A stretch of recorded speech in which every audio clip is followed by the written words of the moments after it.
एक बार की बात है, एक बार एक भगत अपने आराध्य ईश्वर की प्रार्थना कर रहा था।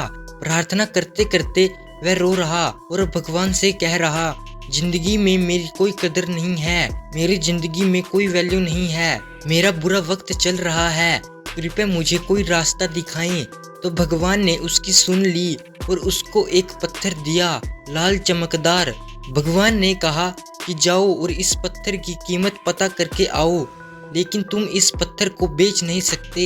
जब तुम इस पत्थर की कीमत पता करके आओगे तब शायद तुम्हें अपनी जिंदगी की कीमत पता लग जाएगी। सबसे पहले तो एक फल वाले के पास गया।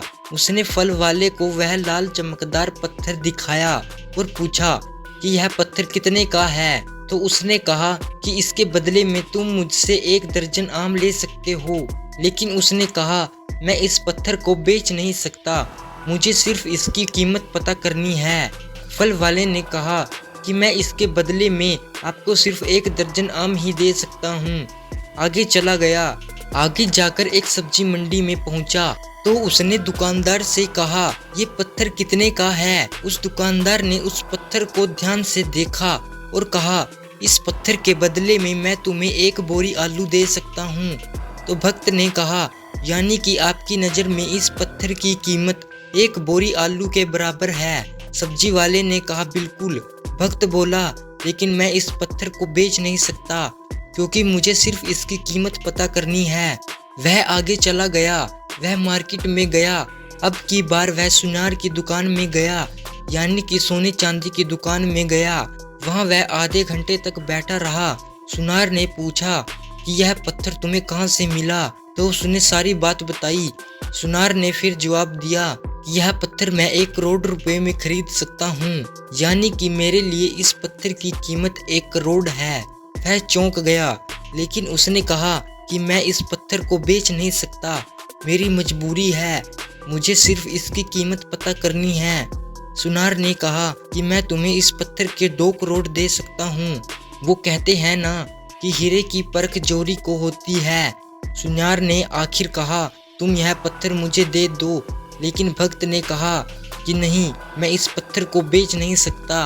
अब की बार वह हीरो के बड़े व्यापारी के पास जाता है और उस पत्थर की कीमत पता करता है। हीरे का व्यापारी उस पत्थर को देखता है और आधे घंटे तक उस पत्थर को वह देखता रहता है। उससे पूछता है कि यह पत्थर तुम्हें कहाँ से मिला।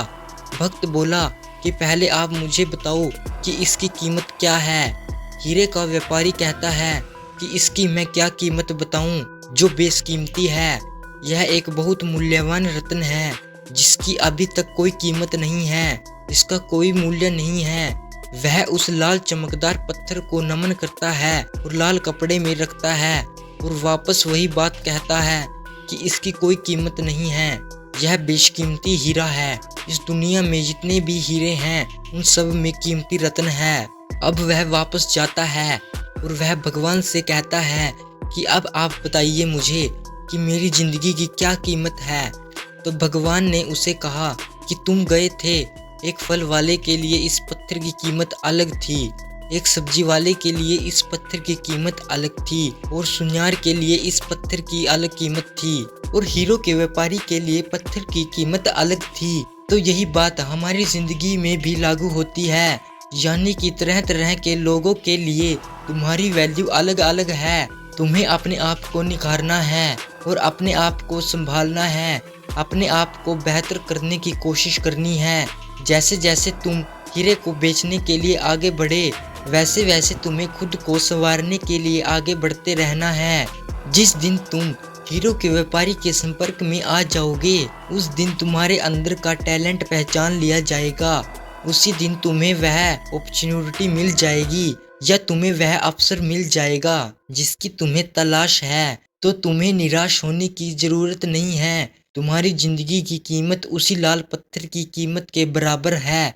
बस यही है कि अभी तक तुम सही इंसान के संपर्क में नहीं आए हो। जिस दिन तुम सही इंसान के संपर्क में आ जाओगे, उस दिन तुम्हारा भाग्य चमक जाएगा। लेकिन इसके लिए तुम्हें हर दिन प्रयास करना होगा, हर दिन आगे बढ़ता रहना होगा। जिस दिन तुम रुक गए, उस दिन संभावनाओं का अंत हो जाएगा। इसलिए आपको डबल मेहनत करनी है और अपने आप को निखारना है उस पत्थर की तरह। तो दोस्तों, अगर आपको ये वीडियो अच्छी लगी हो तो वीडियो को लाइक और चैनल को सब्सक्राइब जरूर कर देना।